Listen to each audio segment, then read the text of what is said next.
नमस्कार।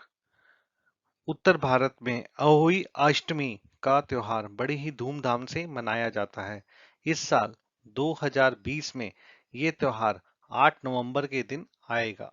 तो आइए मैं आपको अहोई अष्टमी के बारे में बताता हूँ। अहोई अष्टमी का उपवास जो है कार्तिक मास के कृष्ण पक्ष की अष्टमी के दिन किया जाता है। यह उपवास पूरा दिन निराहार रहकर किया जाता है। अहोई माता की कथा को सुनने से संतान की दीर्घ आयु, खुशहाली और समृद्धि बढ़ती है। तो मैं अब शुरू करता हूँ कथा। तो किसी नगर में एक साहूकार रहता था। उसके 7 पुत्र थे। एक दिन साहूकार की पत्नी खदान में से खोदकर मिट्टी लाने के लिए गई। ज्यों ही उसने मिट्टी खोदने के लिए कुगाल चलाई, त्यों ही उसमें रह रहे स्याहू के बच्चे प्रहात से आहत होकर मृत हो गए। जब साहूकार की पत्नी ने स्याऊ को रक्त रंजित देखा तो बच्चों के मर जाने से अत्यधिक दुख हुआ, परंतु जो कुछ होना था वो हो चुका था। यह भूल उससे अनजाने में हो गई थी। अतः दुखी मन से वो घर लौट आई। पश्चाताप के कारण वह मिट्टी भी नहीं लाई। इसके बाद स्याऊ जब घर में आई तो उसने बच्चों को मृत अवस्था में पाया। वह दुखी होकर अत्यंत विलाप करने लगी। उसने ईश्वर से प्रार्थना की, जिसने मेरे बच्चों को मारा है उसे भी त्रिशोक दुख भुगतना पड़े। इधर स्याहू के श्राप से 1 वर्ष के अंदर ही सेठानी के 7 पुत्र काल कलवित हो गए।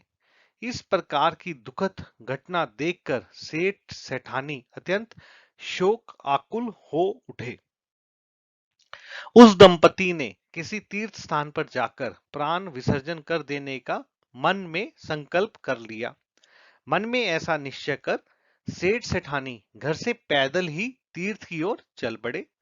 वे तब तक आगे बढ़ते रहे जब तक उन दोनों का शरीर पूर्ण रूप से अशक्त ना हो गया। जब वे चलने में बिल्कुल असमर्थ हो गए तो मूर्छित होकर गिर पड़े। उन दोनों की दयनीय दशा देखकर भगवान उन पर प्रसन्न हो गए और आकाशवाणी की, हे सेठ, तेरी सेठानी ने मिट्टी खोदते हुए अचानक में ही स्याहू के बच्चों को मार डाला था, इसलिए तुझे भी अपने बच्चों का दुख सहना पड़ा। भगवान ने आज्ञा दी, घर जाकर गाय माता की सेवा करो और आहुई अष्टमी आने पर विधि विधान प्रेम पूर्वक से अहुई माता का पूजा करो। सभी जीवों पर दया भाव रखो। किसी का अहित मत करो। यदि तुम मेरे कहने के अनुसार आचरण करोगे तो तुम्हें संतान सुख प्राप्त हो जाएगा। इस आकाशवाणी को सुनकर दोनों को कुछ आस हुई। दोनों भगवान का सिमरन करते हुए घर पहुंचे और उन्होंने आकाशवाणी के अनुसार कार्य करना प्रारंभ कर दिया। इसके साथ ईर्ष्या द्वेष की भावना से रहित होकर सभी प्राणियों पर करुणा का भाव रखना प्रारंभ कर दिया। भगवान कृपा से सेठ सेठानी पुनः पुत्रवान होकर सभी सुखों का भोग करने लगे और अंत काल में स्वर्गगामी हुए। बोलो अहोई माता की जय। अहोई माता की आरती। जय अहोई माता, जय अहोई माता, तुमको निज दिन सेवत हर विष्णु धाता। ओम जय अहोई माता। ब्राह्मणी रुद्राणी कमला, तू ही जगदाता, मैया तू ही जगदाता। सूर्य चंद्रमा ध्यावत नारद ऋषि गाता। ओम जय अहोई माता।